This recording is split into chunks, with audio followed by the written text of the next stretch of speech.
Bom dia a todos, mais uma manhã feliz, né? De reflexão, de meditação, tendo a natureza aí com o sol timidamente chegando, depois de uma noite de chuva, né? Mas muito agradável, de uma temperatura agradável, né? Nós possamos também tornar agradável a nossa presença nesse momento, buscando as reflexões que possam nos ajudar a irmos conhecendo um pouquinho mais de nós mesmos, né? Tem uma pessoa que me disse assim que não encontra muitas vezes novidades nas reflexões, né? Porque é lógico, não existe nada que a doutrina espírita já não tenha nos ensinado através das obras, mas o ambiente que se forma para essa finalidade transforma esse momento num momento especial, num momento em que o nosso espírito tem a oportunidade de fazer algumas meditações que a gente não faz no dia a dia ou com a profundidade que é feita nesse instante, porque também somos auxiliados a fazê-la, né? Tem um mensageiro cuidando de cada um de nós, para que a gente compreenda a nível mais profundo, para que realmente aquilo que interessa fixe em nossa natureza como um agente de modificação. Nós estamos trabalhando o autodescobrimento, uma busca interior, é uma obra que nós usamos para acompanhar as nossas reflexões, sem a pretensão aí de alcançarmos aquilo que a nossa condição de compreensão não pode, né? Estamos apenas pincelando algumas ideias e nós vamos dar sequência então ao item chamado Terapia da Esperança. Nós tínhamos visto transtornos comportamentais, né? Viemos da identificação da doença, agora, né, do transtorno, agora nós vamos ver a terapia. Então a doutrina espírita apresenta-nos a terapia, né? E uma das reflexões que a Joana coloca neste item é justamente a da consciência lúcida, né? É o da gente buscar os objetivos da existência. Porque se nós não tornarmos a nossa vida uma vida lúcida, consciente, e quisermos viver de ilusões, achando que iludidos nós tornaremos a vida mais suave, né? Já ouvi muita gente dizer isso, né? Falar, mas lidar com a realidade é muito difícil. A vida real é muito dura, a gente tem que fazer algumas coisas para poder desfocar. Mas desfocar não é se iludir. A gente pode realmente fazer uma série de coisas que preencham os espaços íntimos, né? Que vá dando sentido à nossa caminhada, sem se iludir. Porque quando as escolhas são tormentosas, a título de desfocarmos a realidade, ela tem consequência. Então o efeito dela depois é muito mais danoso do que lidar com a realidade, com a dita, entre aspas, dureza que algumas pessoas dizem, né? A realidade, ela não é dura, é a realidade, é a vida. E é o nosso sentimento que reage bem ou não àquilo que nós estamos presenciando. Já falei da outra vez, recordo agora, perguntaram para o Chico se estava tudo bem. Ele disse assim, o meu corpo não vai nada bem, mas eu estou muito bem. Ou seja, eu tenho doenças, tenho umas dificuldades ali que o meu corpo está experimentando. Mas eu vou muito bem, dissociando completamente ele, espírito, do corpo, né? Embora tenhamos problemas, enfrentamentos, dificuldades, desafios, não significa que nós temos que viver mal por causa disso. Nós precisamos viver desiludidos, aflitos e angustiados por conta dos problemas. Podemos até derramar algumas lágrimas, passar por alguns constrangimentos e dificuldades para o nosso crescimento. É natural porque nós não temos sentimentos ainda apropriados para lidar com tudo. Então, diante de alguma coisa, a gente vai se abalar. Mas que esse abalo não seja uma constante a tal ponto de impedir que a gente prossiga, né? A gente pode se abalar, às vezes se constrange em algum momento, sente aflito no outro, mas renova as forças e prossegue. Mas há quem não prossiga. Há quem trave no problema, trave na dificuldade e não sai do lugar. Então aí fica a mente, né, o espírito e a mente voltado só para aquele problema, girando em torno dele e a vida não prossegue. E aí o tempo passa e a pessoa vai descobrir depois que poderia ter feito muita coisa. Já ouvi também, nesses muitos anos de entrevista, pessoas dizerem assim, eu não sei por que eu perdi tanto tempo preocupado com determinada coisa. Então, quando a gente perde muito tempo preocupado com uma coisa, a vida vai passando, Nós perdemos a oportunidade e depois a gente fica se punindo por isso, né? Meu Deus, agora o tempo passou e aí, o que é que eu vou fazer? Né? Ou também já ouvi dizer, não sei por que eu perdi tanto tempo com você. Ninguém perde tempo com ninguém. Ao conviver, nós vamos nos conhecendo mais, aprendendo a nosso respeito, e a convivência traz-nos uma experiência rica. Ninguém perde tempo com alguém, né? Nós caminhamos ao lado e vamos construindo a nossa vida. O problema é que se eu transferir o comando da minha vida para alguém ou para alguma coisa, aí realmente eu terei perdido tempo, se eu transferir. Agora, eu posso conviver apesar do que as pessoas são, do que elas representam, do que elas fazem, eu continuo com a minha vida, do lado dela, com a minha vida. Porque eu não posso transferir a minha vida, o controle dela para ninguém. Porque quando a gente tenta fazer isso, então, é hora que a gente é infeliz. Por isso é que, com esse conceito, ninguém é feliz ou infeliz por causa de ninguém, mas é feliz ou infeliz por sua própria causa, pelos seus próprios sentimentos. Né? Ou por ter ou não ter alguém do lado. Muita gente fala assim, eu sou tão infeliz, sou tão triste porque eu não tenho uma pessoa. Não encontrei ainda a pessoa que vá preencher o espaço aqui do meu coração que está faltando. Se está faltando, tem alguma coisa errada, porque não existe espaço no coração que alguém vá preencher. Não tem isso.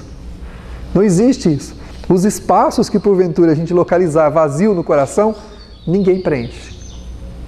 Porque esse sentimento não vem de fora. Então, quando uma pessoa se rebela, quando uma pessoa deixa de fazer alguma coisa, tem algum tipo de sentimento, usando sempre uma justificativa dos outros, das coisas que não são como a pessoa gostaria, isso é um problema muito próprio. É uma análise pessoal equivocada que a pessoa está fazendo da vida e vai se arrepender muito disso. O dia que ela tiver que fazer um balanço consciencial, ela vai falar assim, por que é que eu perdi tempo atrás dessas mesquinharias, né? Atrás dessas ilusões que eu criei na minha mente, no meu espírito, e não prossegui com a minha vida crescendo, aprendendo, apesar de tudo. Não é? Apesar de tudo. A gente pode prosseguir com a nossa vida apesar de tudo. Quantas pessoas que passam por problemas, aliás, a gente não tem problema. A gente não conhece o que é problema. Tem pessoas que têm problemas reais, verdadeiros, duros, aflitivos. Muito aflitivos. Há um tempo atrás, eu vi na televisão uma pessoa ali perto do final da Consolação, lá em São Paulo, descendo para uma região ali, tem um lugar que, quando chove muito, alaga, né? E quando tinha uma pessoa com um carro importado, reclamando, porque ele não conseguia, ele estava a menos de um quilômetro de casa e não conseguia chegar em casa porque a água estava cobrindo aquela região e ele estava com medo de passar ali. Reclamando, muito bravo, irritado, esmurrando o carro, e a reportagem imediatamente leva a câmera lá para uma daquelas regiões extremamente triste e difícil. Lá as pessoas não estavam com água na rua encobrindo, as casas tinham rodado tudo, as casas tinham ido tudo embora, e tinha mães e pais chorando, porque não tinham mais para onde voltar, né? Pais que saem do trabalho e chegam em casa 10 horas da noite, o dia todo dentro de um ônibus, e não chega, quando não está passando em algum lugar, não passa, para e fica, não sabe, fica preocupado com a família, não sabe como vai chegar em casa. E isso, gente, não é um dia, 2 dias, não, é a vida inteira. E outros problemas, que nós nem de saúde, ou problemas emocionais, problemas de toda ordem. Então, com o perdão da palavra que eu vou dizer, porque eu acho ela meio chula, mas não é um palavrão, mas eu acho muitas vezes, em alguns momentos, frescura nossa, a gente se deter diante de algumas coisas, de algumas conclusões que a gente tira, né? Para valorizar muito uma coisa. A pessoa me olhou torto, pronto, acabou minha vida, acabou meu mundo. Só porque a pessoa me olhou de uma maneira que eu não gostei, né? O que adianta ir lá naquele trabalho? Olha como é que as pessoas me tratam. Olha, meu filho, eu tenho certeza absoluta, elas me tratam muito melhor do que eu mereço. Muito melhor. Porque se fosse pegar o meu histórico espiritual, a minha carta de recomendação, primeiro que não tem nenhuma. Carta de recomendação não tem nenhuma. Tem carta de advertência. Olha, Se todo mundo, quando pegasse, fosse se juntar alguém, abrisse a maleta da existência do outro, ia ver as cartas de advertência que tem lá, para você tomar cuidado com ele. Ó, toma cuidado, viu? É maldoso, é invejoso, é prepotente, é ranzinza, é ambicioso. Toma cuidado, hein? Não é confiável. Não é confiável de jeito nenhum. Acontece que as pessoas escondem essa mala e se relacionam com os outros, né? E aí a gente vai caminhando. Então, nós não somos recomendáveis, embora temos uma vida maravilhosa para aprender, para crescer, para conviver. E quando estamos entre irmãos, ou quando estamos em casa, no lar, quando estamos no trabalho, quando estamos na rua, nos achamos no direito de entender que nós merecemos um tratamento especial, que alguma coisa maravilhosa, especial tem que nos acontecer para que o nosso orgulho fique muito bem acomodado, né? Para que o nosso ego fique bem acomodado num divã, né? E ande por aí numa liteira, porque o carro é a roda que carrega, a liteira é bom que tem a pessoa que carrega, né? Tem dois, lá um na frente e outro atrás, para massagear mais ainda o meu ego. Olhando por essa ótica, nós temos problemas? Temos desafios, mas problemas não. Nós encurtamos o processo do nosso existencial, a parte proveitosa da nossa vida fica restrita. Você sabe uma fruta que você compra sem saber o que tem dentro? Tem que tomar cuidado com melancia, melão, fruta que você não, abacaxi, que você não enxerga o interior, né? Bonitinho por fora, a hora que corta, 70% pode jogar fora, não é, São Antônio? Compra lá o negócio, chega em casa, né? Aí tem que voltar na feira para comprar outro, não dá para fazer a compota lá, não dá para fazer a geleia, porque metade está estragado. Mas era tão bonitinho. Pois é, era muito bonitinho. Mas a hora que corta, a coisa não está boa, né? Pode falar, doutor. Eu não sei a porcentagem de pessoas que levam a vida com esse tipo de enfoque, né? Mas eu sei que é muito grande.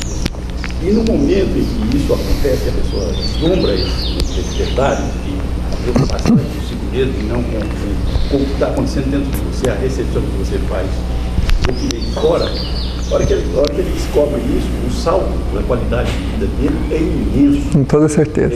A gente passa a compreender os históricos, aquele pessoal que não oscila muitas emoções, mas, enfim, é muito grande o salto de qualidade de vida para a pessoa que enxerga que passa a enxergar dessa maneira. Quando a gente para de lamentar para viver, a vida dá um salto imenso, né? É o que o senhor falou.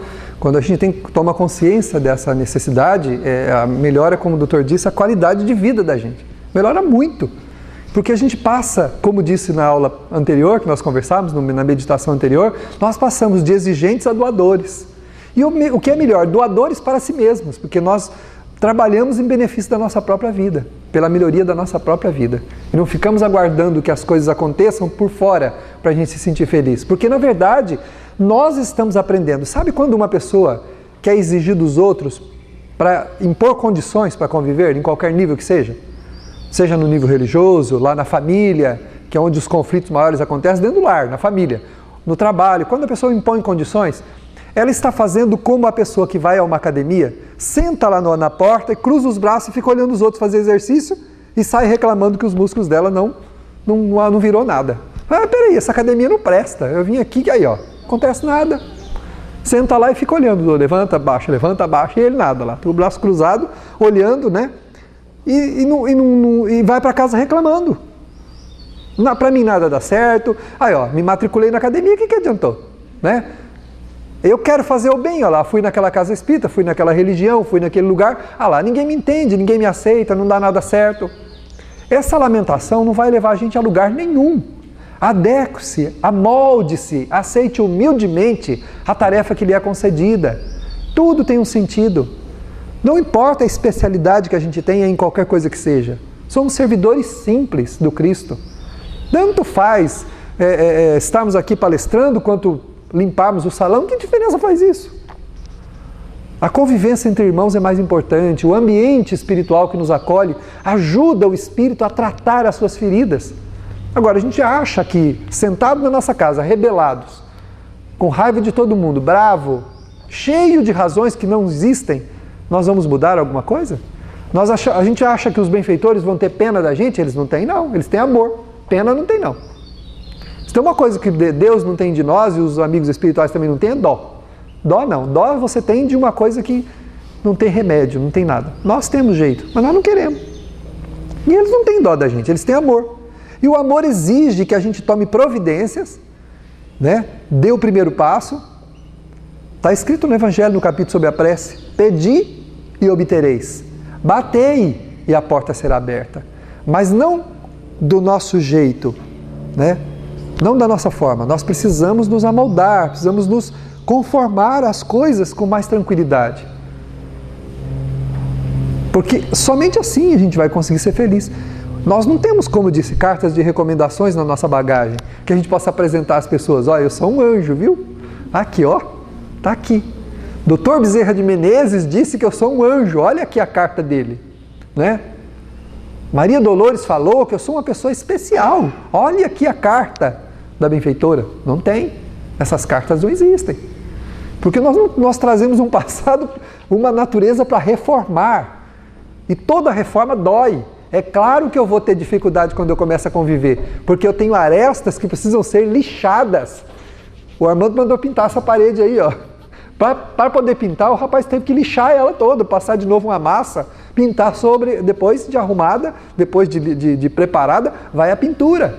Mas a gente vem para a instituição religiosa, a gente vai para a família, nós não nascemos lá no nosso lar porque a gente é a última bolacha do pacote. Não, nós nascemos lá porque nós temos arestas para parar com as pessoas, um aprendizado para fazer. E de vez em quando encontramos um grande amor na família para nos ajudar nessa tarefa. Mas nós temos uma superfície para lixar e nós vamos impor exigências? Nós vamos impor condições? No livro Há 2000 anos, ou 50 anos depois, não me recordo qual dos dois que está esse diálogo, já falei, na programação da reencarnação de um grupo, um espírito fala: quando nós aceitamos voltar para a Terra, nós não impusemos condições, aceitamos aquelas que nos foram oferecidas. Não combinamos títulos, não combinamos salários, ao contrário, nos comprometemos a trabalhar pela nossa melhoria. Está lá na obra pelo irmão. Então a gente não combinou condições especiais para estar como a gente está. Mas o que nós aceitamos foi trabalhar bastante pela nossa melhoria. E para isso nós aceitamos a vida apropriada que nos foi concedida. Essa vida mesmo. É essa vida que nós aceitamos. Uma vida muito própria para nós, muito apropriada às nossas necessidades. Então, antes da gente fazer essas exigências todas, que nós nunca vamos ter razão com isso, nunca. Se eu passar a vida toda rebelado, o problema vai ser meu.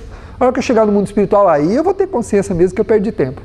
Fala, meu Deus do céu, não tinha nada que me recomendava e eu fui exigir ainda. Fui louco. E aí é o problema do espírito que enlouquece, né? Quando chega lá, nos tormentos da obsessão, o Manuel Filomeno de Miranda fala dos nosocômios do mundo espiritual, de quem tem consciência das coisas e trava no comportamento, enlouquece quando desencarna. Perde o juízo, perde a sanidade, perde a razão. A alma nunca enlouquece, mas nós podemos destrambelhar os organismos de manifestação dela, desde os organismos físicos, o cérebro, até o organismo perispiritual, o corpo espiritual, e acordar do mundo espiritual destrambelhado. Completamente destrambelhado. Né? Completamente. Às vezes tendo que ser colocado em grades lá, para poder ser tratado, porque a gente perdeu a lucidez, perdeu a razão. Então a convivência, ela é muito difícil, é difícil conviver, não é fácil. Mas ela é o laboratório do espírito. A convivência é o laboratório, onde nós vamos colocar sob experiências todos os nossos sentimentos.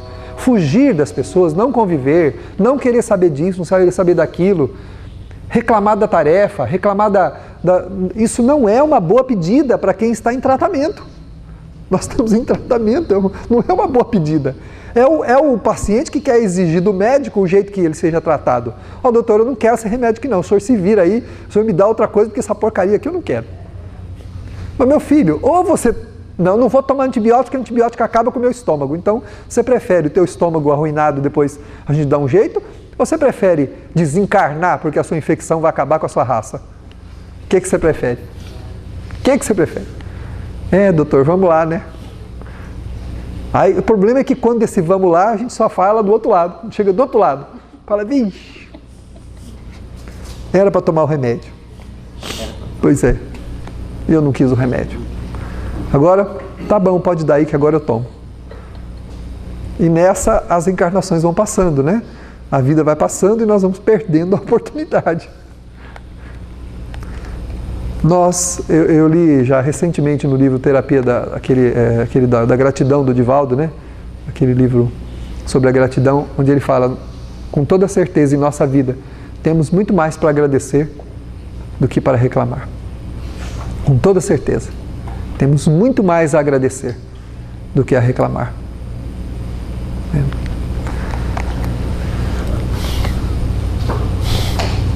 Então, o interrelacionamento pessoal é muito importante. Como nós vimos anteriormente, a gente não pode dissimular os sentimentos, né? Colocando máscaras. Mas a luta verdadeira ajuda muito. Observando a conduta das pessoas inconsequentes, que às vezes triunfam por meios dos recursos da fantasia e da bajulação, a pessoa desequilibrada passa a imitá-la, deixando-se conduzir por absurdos do comportamento distante da realidade do dever. Muitas vezes a gente olha os outros e acha que é bonito ser como eles são, né? Admira o jeito que as pessoas são, né? E fulano é assim, eu vou me comportar daquela maneira, e vai deixando a sua vida passar. Vai deixando os seus sentimentos de lado para viver um padrão que as pessoas estão vivendo. A pessoa abre mão de valores. O que tem beber junto com eles? Não tem importância. Dessa forma eu vou ser aceito. Imagina que eu vou perder a oportunidade de conviver com essa gente. Eles são de nível social mais elevado que o meu. E uma das maneiras de eu conseguir ser aceito é eu fazer o que eles fazem. Então eu vou fazer o que eles fazem. O que eu faço? Abro mão dos meus valores para viver aquilo que é conveniente e depois arcar consciencialmente e emocionalmente com o prejuízo que não vai ser deles, é nosso. Na hora do acerto íntimo, o prejuízo é meu. Abre mão dos valores da gente, né? Todo mundo aqui comenta alguma coisa dos outros, eu vou comentar também, não tem problema não, assim eles vão me aceitar. Se eu der uma pitadinha ali, né, na conversa, todo mundo vai me aceitar. Aceita nada, eles estão simplesmente te inserindo no contexto de perturbação que eles também estão. Então nós temos que ter os nossos valores e viver sob esses valores. Pagar o preço de ser diferente. Esse é o problema. Tem que pagar o preço de ser diferente. Você vai receber rótulos, vários deles. Não sou especial, já falei isso muitas vezes, não tenho nada que me diferencie de nenhum dos irmãos que estão aqui. Mas eu recebi muitos rótulos em toda a minha vida. Muitos. E eles foram caindo ao longo do tempo. Não porque eu sou especial, mas porque eu resolvi viver a proposta que eu resolvi viver e estou vivendo ela. Até hoje, pelo menos, consegui caminhar. Até aqui, estou conseguindo, estou indo. Claro que ficou muita coisa para trás. Coisas que eu devia ter feito e não fiz. Coisa que eu devia ter feito com mais amor, com mais respeito, com mais carinho, com mais dedicação e não consegui fazer. Hoje tenho consciência, vou tentando. Mas se você não é os rótulos que tentam te colocar na fronte, não tem problema. Deixa colocar à vontade. Esses rótulos vão caindo pelo caminho, né? Vão caindo pelo caminho. Mas a gente precisa prosseguir. Apesar de tudo, precisa prosseguir, né? Às vezes cambaleando, titubeando, né? Às vezes o peso da prova é difícil, a gente cambaleia para cá, cambaleia para lá, mas firma o pé, né? E vai para frente. Está no Evangelho segundo o Espiritismo. Não há dores eternas, porque Deus não quer que a sua criatura sofra sempre. Então a gente recebe o consolo, recebe o auxílio, se nós tivermos confiança e caminharmos. Quando a pessoa age dessa maneira, imitando os outros, principalmente nos comportamentos que são distantes da realidade do dever, qual é o nosso dever? Vivermos moralmente corretos. E moralmente correto não quer dizer viver segundo a moral social, mas segundo a moral íntima, a moral do Evangelho, aquela é a moral. Ser afável, ser doce, ser compreensivo, perdoar, tolerar, ter paciência. Não fazer nada que conspire contra o nosso corpo, contra a nossa alma, não fazer nenhum mal às pessoas, essa é a moral do Evangelho e outras mais. Quando a gente vive segundo esses comportamentos que a gente quer imitar, estabelece então os conflitos. Chega um momento, gente, que não tem jeito, a gente entra em conflito. Entra em conflito. Conflito do quê? De valores. E perde o significado da vida. Perde os parâmetros de compreensão da vida. E o que é certo e o que é errado. Com o tempo a pessoa não sabe mais o que está certo e o que está errado. Ela se descaracterizou tanto que ela não sabe mais o que está certo e o que está errado. Não, o que está certo acho que é o que o João falou. Não, o João está errado, acho que o que está certo é o que a Maria está fazendo. Não, o que está certo é o que aquele povo lá faz. Está certinho, tem que tacar pedra mesmo, tem que quebrar tudo. Daí um pouco vem e fala, não pode, né? Acho que o José está certo, porque não pode, né? A gente não pode rebelar desse jeito e tal. Acho que é melhor beber, que aí tá melhor, vem tacar pedra, beber é melhor, vamos beber que a gente embriaga, fica tudo bêbado, esquece da vida, então tacar pedra não, vamos beber. Então, não, aí um pouco não, beber não, é melhor, né? E vai, envolvido nos conceitos, nas ideias, se descaracterizando, perde os parâmetros, não consegue mais saber o que está certo e o que está errado. Quando a gente tenta viver a vida dos outros, imitar a sociedade, esquecendo que nós somos seres únicos, que temos que saber o que é melhor para nós. Você não tem como saber o que é melhor para o seu marido, o que é melhor para a sua esposa, o que é o melhor para os seus filhos, embora busque isso. Nós não temos como saber, mas o que é melhor para nós a gente tem. Porque cada um sabe exatamente sobre si mesmo quais são as suas tendências, quais são as suas carências, seus sentimentos. E buscar o amor, a caridade, a prática do bem, a religiosidade, a vivência da fé é muito importante para fortalecer os pilares da nossa existência. Para a gente se firmar bem e o nosso edifício não cair. Tem gente que fala, eu não gosto de religião. Gosta do quê? Mas gosta de uma boa roda de conversa, para jogar a conversa fora e falar ou bobeira, ou falar mal do governo, falar mal da não sei de quem, falar mal da sociedade, comentar notícias ruins. Né? Eu gosto de espairecer. Religião não, religião é muito ruim. Acontece que a religião, ela ajuda, a religiosidade, o sentimento de religiosidade ajuda a gente a exercitar a nossa fé. Os convites que são constantemente feitos estimulam a gente a buscar as coisas que devem ser feitas para melhorar a nossa condição espiritual. Aí a gente sai de um templo como esse com vontade de ajudar alguém, com o coração sensibilizado para corrigir um defeito, para mudar um comportamento, um sentimento. Isso vai fazendo a gente crescer. Então a gente tem que buscar as coisas que ajudem a fortalecer os pilares da nossa existência. Tomando cuidado de não fazer o que está socialmente indicado, o que todo mundo faz, para a gente não se perder. A gente sai daqui compreendendo que perdoar é melhor, que compreender, que respeitar a vontade dos outros, o jeito que os outros são é melhor. E quando a gente faz isso, a gente fica bem com o coração. Né? A gente se deixa de ficar aflito e transtornado. Porque senão nós vamos viver sob conflitos. A gente já vem de um passado com muita coisa para mudar. Muita coisa. Superados os momentos de convívio no baile de máscaras, a que se reduzem os encontros sociais, a identificação da pusilanimidade propõe o desrespeito a si mesmo. Então, a partir do momento em que eu começo a fazer tudo que os outros fazem, eu começo a perceber que a minha vida não vale nada. Então, eu posso fazer o que eu quiser. Então, eu começo a entrar nos comportamentos extremados, onde eu começo a me perder completamente. Conheci uma moça de 22 anos que já é inveteradamente alcoólatra. E ela disse que desde a adolescência, ela sempre achou que ela tinha que sair debaixo das asas dos pais dela. Ela achava que os pais eram muito controladores, que os pais eram muito isso, muito aquilo, e ela resolveu aderir ao comportamento das amigas, que um pouquinho mais velhas que ela, diziam que ter uma vida livre, fazer tudo o que queriam, e ela foi fazer tudo o que ela queria. Chegou aqui desesperada, aos 22 anos, alcoólatra. Só que se você olhar para ela, fisicamente ela tem imagem de mais de 30, 40 anos. Ela está acabada fisicamente. Mas muito mais do que estar acabada fisicamente, ela está acabada emocionalmente, espiritualmente. Ela disse, eu preciso de ajuda. Meus pais tinham razão. Infelizmente, Eu estava errada e eles estavam certos. Eu preciso de ajuda. Foi fazer o que ela queria. Foi fazer o que a cabeça indicou. E se descaracterizou completamente. Que é o que a Joana coloca nesse item aqui, né? É o desrespeito a si mesmo.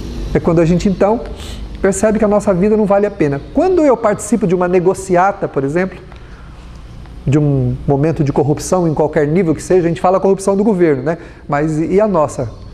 Que é onde a gente se envolve também. Nas negociatas, nas coisas erradas, de nível menor aqui entre nós. Não tem nível menor ou maior, né? Eu digo menor em relação ao que acontece lá para cima. Mas o mal é mal. Sempre é mal. Né? Quando a gente participa de alguma coisa, quando a gente mente, quando a gente trai, quando a gente engana, quando a gente passa por cima dos valores de nobreza para agir como a gente quer e segundo a nossa vontade, nós nos desrespeitamos e nos descaracterizamos. Aí pode, como essa moça, acontecer de a gente se ver acordar num barquinho no meio do oceano com ondas gigantes nos ameaçando a vida. Foi onde ela acordou. No mar revolto da vida, num barquinho muito pequeno, vendo a vida dela ameaçada. Não só a vida física, não. Tudo. Ela falou assim, onde que eu vou chegar com isso? O que eu vou ser desse jeito? Nada. Eu que sempre sonhei desde menina, me casar, ter uma família, ter filhos, ter um lar, ter uma profissão. O que eu sou aos 22 anos? Nada. O que eu vou ser daqui a 10 anos? Nada. Então, ela acordou, né? Apavorada no meio da tempestade. Mas a gente pode acordar em qualquer idade. Não é só 22 anos, não. Qualquer idade a gente pode acordar e ver o barco, um barquinho, não é um navio, não é um transatlântico, não. É um navio, um barquinho no meio de um mar revolto, com ondas gigantescas, ameaçando-nos a vida. É o desrespeito a si mesmo. A gente se descaracteriza, com o tempo não sabe mais o que sente. Converso muito isso com a mocidade, porque essa história de ficar com um, ficar com o outro, ficar com o outro, ficar com o outro, fica sozinho depois. Sabe por quê? Porque quando você fica com um, fica com o outro, fica com o outro, o que você está dizendo ao teu patrimônio afetivo? A afetividade não vale nada. Não existe afetividade, existe só interesse, existe só passatempo. Quando a pessoa quer, então, parar com esse processo para se relacionar, realmente falar, agora eu vou ser feliz, agora eu vou encontrar uma pessoa, vou arrumar uma pessoa, vou viver agora tranquilamente feliz. Aí não encontra. Sabe por que não encontra? Não é porque não tem. É porque não sabe mais o que sente. O sentimento foi descaracterizado. Perdeu os parâmetros. E agora? Como é que eu sei se o que eu estou sentindo não é aquela porcaria que eu estava sentindo antes? Aquela vida medíocre que eu estabeleci para mim mesmo? Ou é realmente uma vida, uma pessoa que realmente eu posso ter uma afetividade? Que agora? Como que eu sei uma coisa ou outra? Não sabe mais. Talvez vai ter que amargar. Se quer muito se relacionar com alguém, vai ter que amargar algum tempo de solidão nesse sentido, porque a solidão é conselheira, ajuda o espírito a buscar os parâmetros novamente. Mas há alguns que não conseguem mais retomar esse caminho naquela vida, como eu conheço. Tem pessoas que envelheceram de tanto brincar com os outros, envelheceram e não tem ninguém. Não é por opção, não. Até hoje ainda procuram alguém, mas não encontram. Não encontra porque Deus castigou ele, falando, agora você está castigado, né? Uma varinha lá em cima, fez tuf na cabeça, falou assim, está condenado. Nada feito, não é isso não. É o espírito que não consegue mais entender o que sente. Acabou, a busca não tem, ele não enxerga, ele olha e não sabe mais o que sente, não sabe mais o que percebe, não tem mais ideia do que é. Então temos que prestar atenção. No livro Vida e Sexo, do Emmanuel, ele fala lá das fases do comportamento humano em relação ao relacionamento afetivo. E ele fala do respeito que tem que se ter a essas fases, para que a gente possa ter condição de estabelecer uma afetividade feliz na Terra. Que é o berço da afetividade verdadeira que um dia teremos por toda a humanidade, mas que nasce das afetividades particularizadas que nos padrões como nós conhecemos. Né? Então esse é o perigo. O perigo de se fazer tudo que se quer não é ser pecado, Deus vai condenar, não é nada disso. É descaracterizar em si mesmo a capacidade de sentir, de saber o que se sente. Perder-se nesse mundo de sentimentos contraditórios e não ter condição de identificar nada depois. Quando a vida não tem umas surpresas, né? Conheço uma pessoa, e é da minha família inclusive, que brincou à vontade. Eu posso falar porque ele mora bem longe. Brincou à vontade. Depois, casou-se com uma pessoa que fez da vida dele um inferno. E o pior é que ele morre de amores por essa pessoa. Ele bota a língua para a pessoa passar. Aí quem vê, da minha própria família, olha para ele e fala, quem diria, hein? Quem te vê e quem te viu. Brincando com todo mundo, agora aí, ó. A pessoa faz dele gato e sapato. Porque encontrou, nessa busca desenfreada, encontrou nos antigos problemas do passado, que não precisava ter encontrado nessa vida. Aí confunde o amor com os problemas que traz com aquela pessoa e se liga, e não solta. E passa uma vida sofrendo, e faz tudo, mas não recebe nada, né? E aí, como que faz? Desviou-se, né, do objetivo da sua reencarnação. Eu comento muito com os meninos da mocidade. Cuidado que quem sai para caçar, volta caçado. Né? Você pode sair para caçar e volta caçado. Mas eu preciso namorar para poder saber se eu gosto da pessoa. Namorar sim, agora cada dia com um, isso não é namoro. Né? E um dia não dá para você saber quem é a outra pessoa. Aí, namorar sim, é claro. Se você se interessa por alguém, nada mais justo que tentar um namoro para saber se existe alguma afinidade entre vocês, se você passaria a tua vida com aquela pessoa. Tem gente que depois de 2 dias você fala, pelo amor de Deus, nunca vou ficar com... Né? Mas só que o intuito inicial não foi de brincar. Gostou mesmo, achou interessante a pessoa. Eu queria ver se eu consigo conviver com essa pessoa. Agora, já sai de casa assim, eu vou achar alguém. Né? Sai com uma cordinha. Quando vê, o lacinho, né? Isso é perigoso, porque o laço pode bater uma brisa um pouco mais forte, o laço voltar no próprio pescoço. E quando você puxar, ao invés de puxar o outro, né? Sai pela culatra. É o tiro que sai pela culatra. Tem que tomar cuidado. Eu falo isso com a mocidade e eles dão risada, nem vocês estão rindo, do mesmo jeito. Mas a gente precisa entender que não se brinca, né? Não se brinca com a moral, com os sentimentos. Por quê? Porque isso tem consequência. Mas não, não, Deus não castiga ninguém. O problema sou eu. Eu me descaracterizo. Eu construo para mim mesmo o céu ou o inferno que eu vou habitar. Ninguém é responsável pelo que está acontecendo com a minha vida. Deus não é responsável. Ninguém está me castigando. Não há castigo. Pode, claro. Vou fazer uma pergunta que serve mais para mim, tá? De forma geral. Se serve para você, serve para nós. Então. É sobre relacionamento humano, que é o tema de hoje, tá? Tá. A gente tem eu particularmente, a gente tem muitos problemas, assim, não problema de relacionamento, tá? Você não concorda com a atitude de alguma pessoa, tá? Concordo. Aí eu falando por mim, tá? Eu acabo me afastando, tá? Bom, eu já sei que eu não deveria fazer isso. Você aprendeu isso, cada um está no grau de evolução. Mas eu não sei se a pessoa, de repente eu que estou errado. Como a gente vê as coisas, tá? Aí o que acontece? Algumas vezes, tá falando, você vai no lugar, pô, essa pessoa vai estar lá, eu não vou.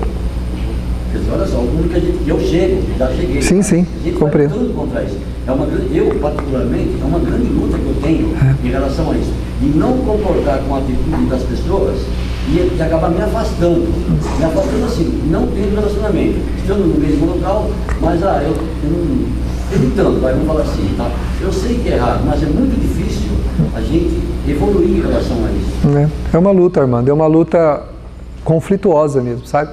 Porque, como eu disse, a gente não tem ainda sentimentos apropriados para lidar com tudo que a vida propõe, né? E a gente reencarna perto de pessoas que nós temos dificuldades. Por que uma pessoa faz um negocinho desse tamanho para a gente e a gente vê aquilo como se fosse uma coisa fora do comum. O outro faz uma coisa muito grande e a gente releva, perdoa rapidamente. Ah, é porque é meu filho, é porque é minha mulher, é porque é meu marido, é porque é meu... É nada. É porque a gente não tem grandes pendências com aquela pessoa. Então, tudo é em relação ao sentimento da gente. O que eu sinto, o meu patrimônio emocional é que determina como eu vou reagir em relação aos outros. Porque não importa como o outro é nesse sentido. Por que eu tenho que me sentir mal num lugar onde está alguém que me fez alguma coisa que eu não gostei? Não é porque ele vai estar lá, porque eu ainda não consigo lidar bem com os meus sentimentos. O problema sou eu, não é ele. Mas não é o problema seu, esse é o problema de todos nós. Todos temos essa dificuldade. E muitas vezes a gente evita mesmo. Bom, se eu sei que fulano está no lugar, eu não vou lá, porque isso vai me aborrecer. É errado isso. Olhando pela ótica da verdadeira moral, está errado. Tem que ir. Isso aí é justo.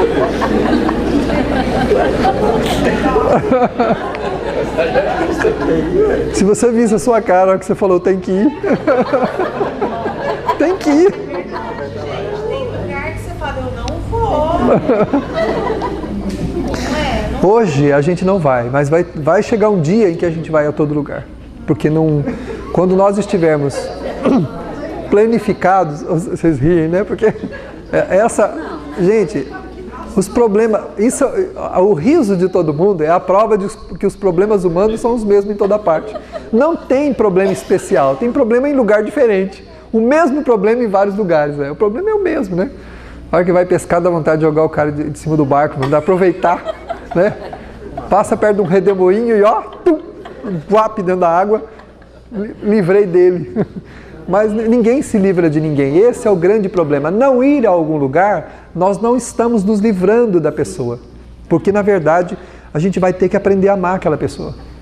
Nós vamos ter que aprender a amar.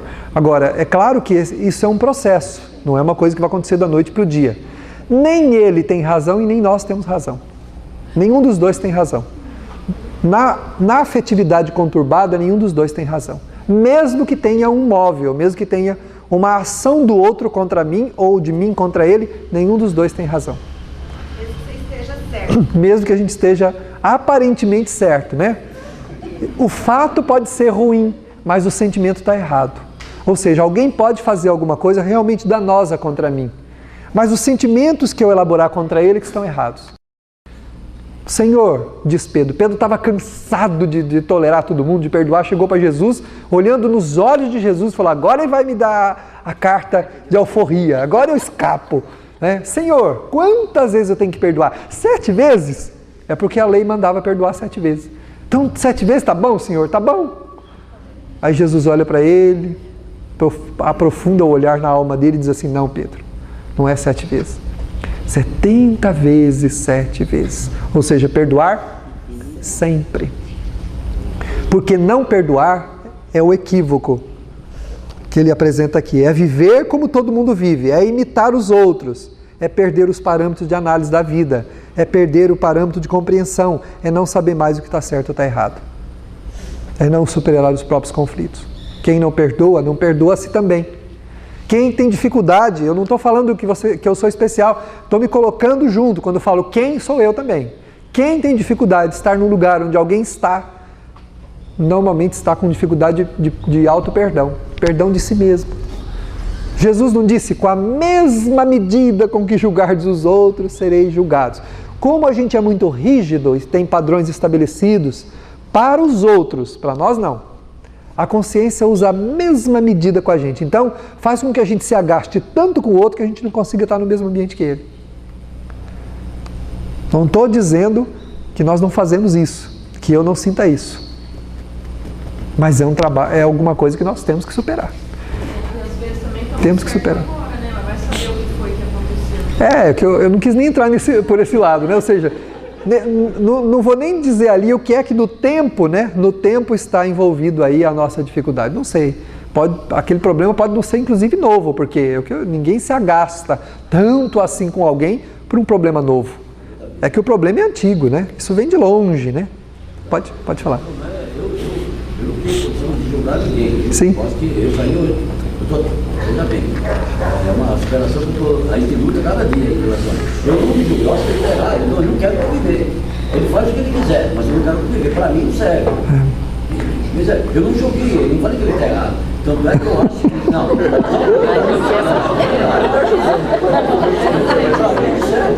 Se a pessoa age de acordo com os meus conceitos que você falou, sim. Não serve para viver. Então, mas esse aí que é o problema nosso. O que nós entendemos que é estar de acordo, né? Esse conceito que a gente tem do que está certo ou está errado. Não é um conceito, esse conceito está errado. Já parte do pressuposto que está tudo errado. Porque se nós tivéssemos realmente um conceito correto do que está certo e o que está errado, a gente ia lá e ainda daria um beijo no rosto dele ainda. Fala, muito obrigado, meu filho, pelo tapa que você me deu. Muito obrigado. Você está me ensinando a ser humilde. Você está me ensinando a respeitar a mim mesmo, respeitar a vida. Porque o mal é sempre um problema de quem faz, não é nosso. Por que a gente se agasta tanto? É porque falta para a gente ainda sentimentos de nobreza em mim e em todos nós aqui presentes e o resto da humanidade, né? Porque isso não é um problema do Brasil. Se pegar no mundo inteiro, nós vamos encontrar esse comportamento em todas as pessoas. Não tem um ser humano, provavelmente, pode ser que tenha algumas exceções aí na Terra, que não se agaste com o comportamento dos outros. A gente se agasta mesmo. Mas a doutrina espírita ensina que se por um lado, a própria Joana fala numa outra obra, ela diz assim, dizer que a gente não se magoa é hipocrisia. Se você disser, ai, fulano me deu um chute na canela, ai que bom, como que eu adoro ele porque ele me chutou. Isso é um engano, isso é hipocrisia nossa, né? Chuta a canela, seu infeliz, né? Ai, supera, coitado, né? Ele não podia dar outro comportamento. A gente racionaliza, pensa a respeito, tenta justificar a atitude do outro e se coloca numa condição de quem não precisa de um bom tratamento dele para continuar em paz. Quando a gente conseguir fazer isso, então a gente está nesse caminho bom. E ainda olhar para ele com piedade. E se ele pedir alguma coisa de novo, está escrito no Evangelho, está lá no Evangelho, não sou eu que estou inventando, não. A gente fazer por ele o que a gente gostaria que fosse feito por nós, apesar do comportamento dele. Continuar fazendo. Aí é que está o grande problema, né? O Emmanuel fala, o problema não é perdoar, é continuar amando. Perdoar a gente até, entre aspas, perdoa, desculpa, tolera, mas continuar amando é mais difícil. A gente tem reservas, né? O que você falou, a gente passa a reservar-se. Tá bom, não tenho raiva dele, não tenho ódio, não tal, mas só que eu não quero também conviver, né? Há uma diferença muito grande. Quando o outro não quer conviver conosco, aí a gente precisa respeitar. Inclusive, se puder evitar de um lugar onde ele está, para não constrangê-lo, a gente pode fazer isso por respeito a ele.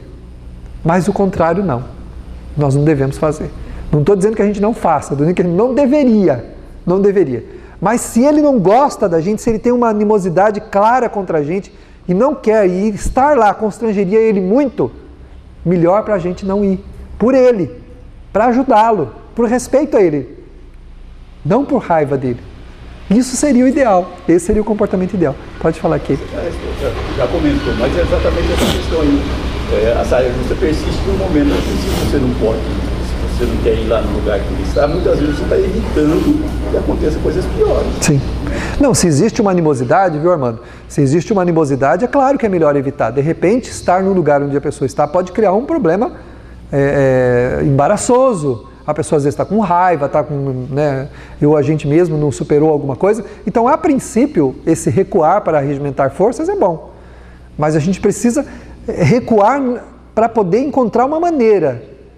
Estar sempre com o coração aberto à reconciliação e com o coração aberto a mudar esse sentimento. Então, a gente pode recuar. Mas recuar só por recuar, por raiva, por orgulho, né? Não quero saber da pessoa, não quero ver ele nunca mais, né? E tem gente que a pessoa nem sabe que a gente não gosta dela. A pessoa falou alguma coisa, fez alguma coisa que a gente não gostou e a gente não quer mais saber dela e ela nem sabe por quê. Na verdade, fui eu que me magoei com ela. Não foi ela que me magoou. Eu me magoei com o comportamento dela. Então a gente não quer nem ver a pessoa. Então, mais errado ainda esse comportamento, né? É um comportamento equivocado que nós temos que consertar. Pode falar. No Evangelho do capítulo 12, Amai vossos inimigos, eu achei muito interessante a maneira que foi colocado, assim, que é óbvio que a gente não é a mesma sensação. O coração bate diferente, né?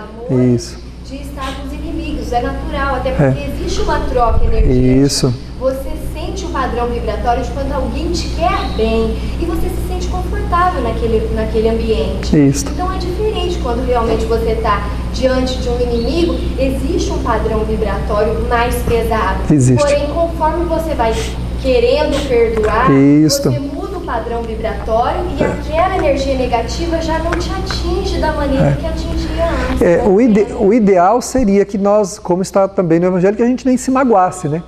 Aí não haveria essa troca, porque se eu não estou, se eu não convivo com energias de mesmo teor, eu não vou receber.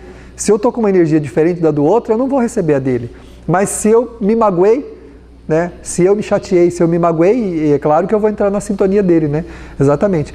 E o Evangelho fala que o coração bate bem diferente a presença de um amigo e de um inimigo. É óbvio que eu não vou chegar num lugar que esteja alguém que eu não tenho afinidades e vou ficar feliz da vida, né? Que as coisas vão ser hipocritamente maravilhosas. Não vão ser, né? Mas o que é o ideal? Por que o Gandhi falava que não perdoava nenhum dos inimigos dele? Perguntaram para ele se ele perdoa os inimigos dele, nenhum deles. Mas por quê? Porque eu não os tenho. Eles podem ser meu inimigo, mas eu não sou inimigo deles. Eu não os tenho, então eu não tenho que perdoar. Então esse vai ser o comportamento ideal um dia, da gente não se ofender, não se magoar, não se chatear, para a gente poder ter uma condição emocional positiva para conviver bem conosco mesmo e com todo mundo do jeito que cada um é. O Chico falava isso, né? Eu tenho que dar o direito aos outros de serem como eles quiserem ser. Sou eu que tenho que ser melhor. Então essa é a filosofia do Evangelho, da mensagem de Jesus. Ama o teu próximo como a ti mesmo. Como é que você gostaria de ser se você ofendesse alguém? Que alguém te compreendesse, que te perdoasse, me compreendesse, me perdoasse. Então, eu preciso fazer isso também com todo mundo. Mas é como aquele colocou bem. No Evangelho tem até um capítulo sobre amar os inimigos, que fala que é claro que na condição que nós estamos de maturidade emocional, a gente não consegue mesmo a princípio. Mas é algo que a gente precisa trabalhar. Porque quando a gente vê alguém que a gente não gosta, o coração já salta, né? Começa, tum. Diferente de quando vê um amigo também. O coração salta, mas de alegria. O outro de apreensão, né? Uma sensação estranha que a gente vai tendo que administrar. E com o tempo, a gente começa a compreender que não vale a pena guardar aquele sentimento. Que não vale a pena. Se o outro entendeu bem, se ele não entendeu, o problema é dele, né? Nós continuaremos em paz.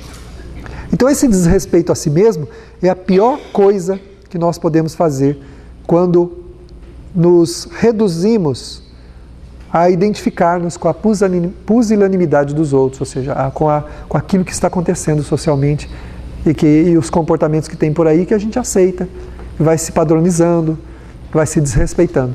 Isso vai nos descaracterizando. Então, a terapia para isso é exatamente o trabalho contrário a isso, né? É a gente lembrar-se do Evangelho, lembrar-se do o que Jesus faria, né, se estivesse. Nós temos que fazer duas perguntas. A primeira, o que Jesus gostaria que eu fizesse nessa situação? E a segunda, o que Jesus faria no meu lugar? Aí é só lembrar da vida dele e a gente vai saber o que ele faria. Agora, o que ele gostaria que eu fizesse? Eu que não sou ele, que ainda tenho minhas fraquezas. Que eu, apesar de tudo, compreendesse, relevasse, tivesse paciência, embora tendo um sentimento contraditório.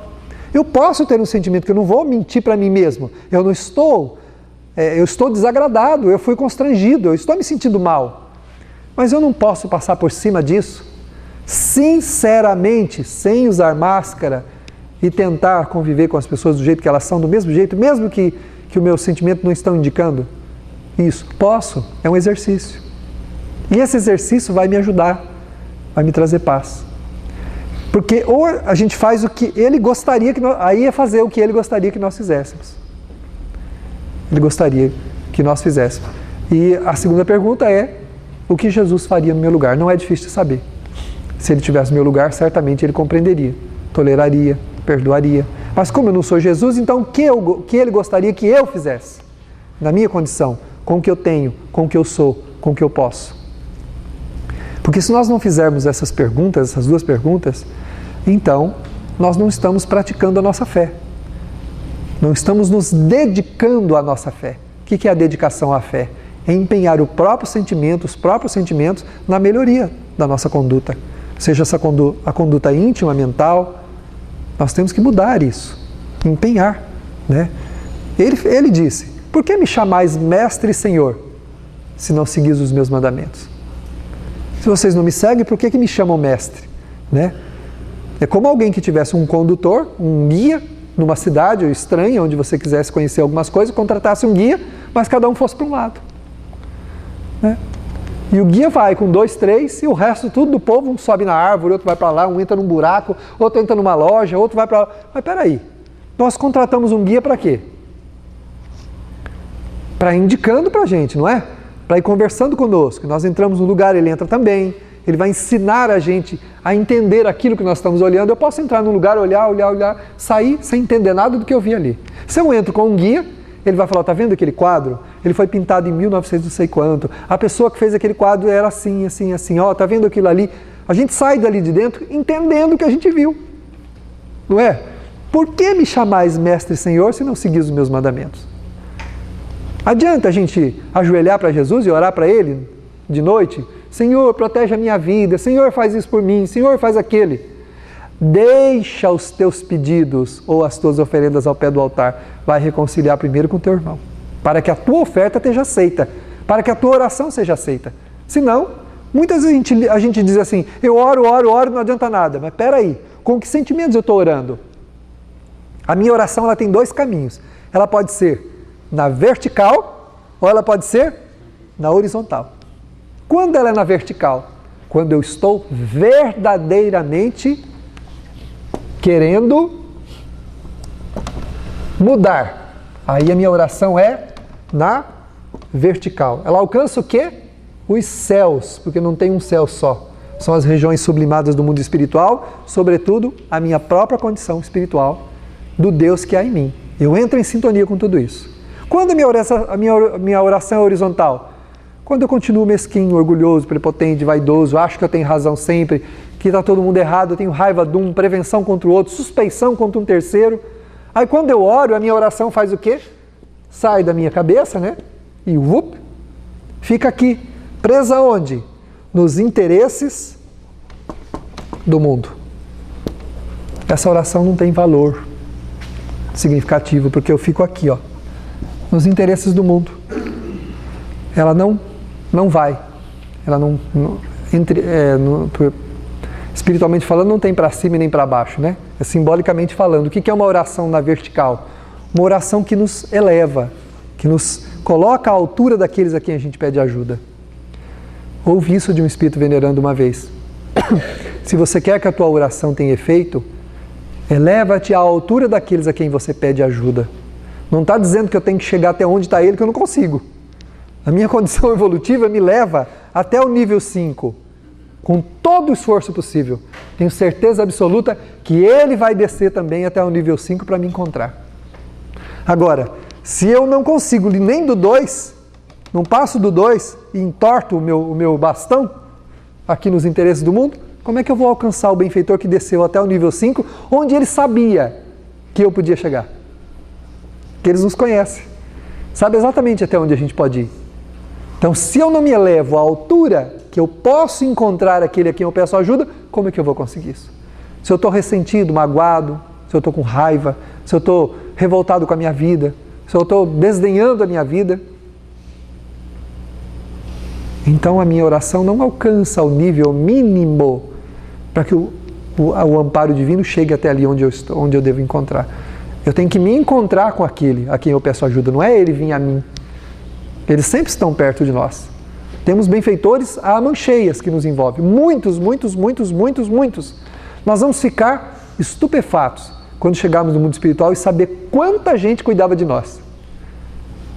E quem menos fez por nós mesmos fomos nós. Quem menos fez. Vou encontrar um monte de gente e falar, meu Deus, com esse batalhão, e eu ainda me perdi. Ou seja, quanta gente cuida de nós. Muita gente. Então eles estão sempre próximos, mas eles estão no nível 5, onde a gente precisa subir para sintonizar com eles. Né? Nós temos que subir, elevar a nossa frequência. E é o que eleva a nossa frequência? O coração. Toma conta do coração. Não compre a prevenção de ninguém. Tem gente que, familiares, amigos, irmãos, a pessoa compra a prevenção dos outros.